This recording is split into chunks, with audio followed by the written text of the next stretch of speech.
Greetings, my scattered brothers and sisters in the Lord. Trust you know the Lord is with you wherever you find yourself scattered today, and that you know that his presence with you is more than enough for whatever you might face today. We continue on in John chapter 19, and you'll recall that Jesus is on the cross, and he has just given his mother into the care of the beloved disciple. And the beloved disciple has received her as his own mother and is going to care for her. And Jesus knows that his work is basically completed. And so in order that scripture would be fulfilled, Jesus says, "I thirst." And someone there hears him say this, and they get a sponge and they soak it in wine vinegar, put it on a hyssop branch, and extend it up to Jesus on the cross, and he drinks from the sponge. And then he cries out, "It is finished." And with that, he bows his head and he gives up his spirit. Interesting. Jesus cries out, "I thirst." And then it is finished after he takes that drink. I'm sure that Jesus was absolutely dehydrated and crying out in physical pain like any one of us would that he's thirsty. So I don't doubt that for a moment. It must have just been incredible dehydration. But I think there's more going on there as well, because we have this note that Jesus knew that his work was completed and he is fulfilling scripture. Some would point us to Psalm 22, others to Psalm 69. Perhaps the best way to think about it in terms of the fulfillment of scripture is that Jesus is fulfilling a role, not just a verse. That Jesus has come as the servant king to do the will of the Father. And that's the work that's being done.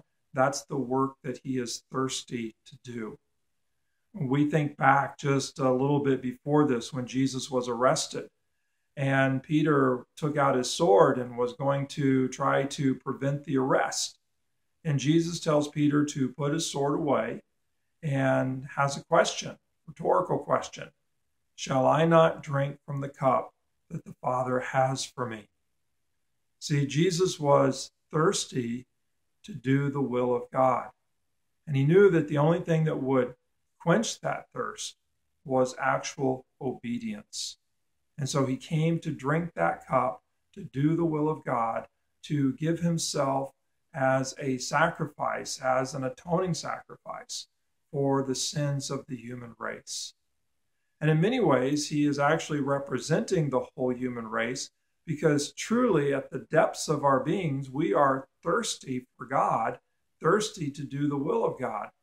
And yet we tend to rebel. We tend to look for something else to quench that thirst. But only obedience is really going to quench that thirst. We also can't help but think about Jesus meeting with the woman at the well. And Jesus was thirsty then, asked the woman for a drink.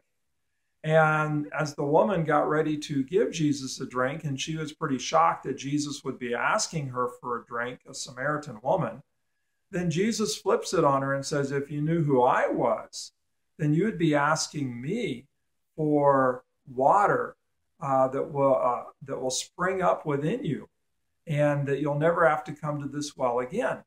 Your thirst will be truly satisfied." Well, eventually the woman comes to recognize who Jesus is. But how ironic that the one who is here thirsty on the cross is the one who is able to quench the thirst of everyone else. And indeed, I think that's what's going on when we read that Jesus gave up his spirit.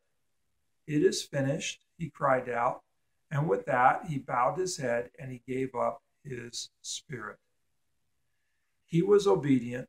He drank the cup in order to give up his spirit, that we could receive his spirit and be made like him, and that we could thirst and have our thirst quenched by his spirit, by power to love God enough and to trust in the love of God, that we could be obedient. and that we could live surrendered to God, drinking whatever cup the Lord might have for us.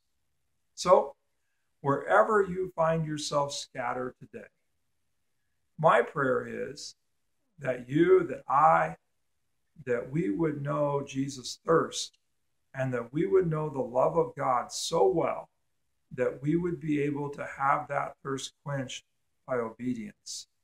Indeed, that we would receive the very Spirit that Jesus gave up, that we might be like him, and that we might know the satisfaction, joy, communion of the love of the Father so well that we're obedient to drink whatever cup the Lord might have for us.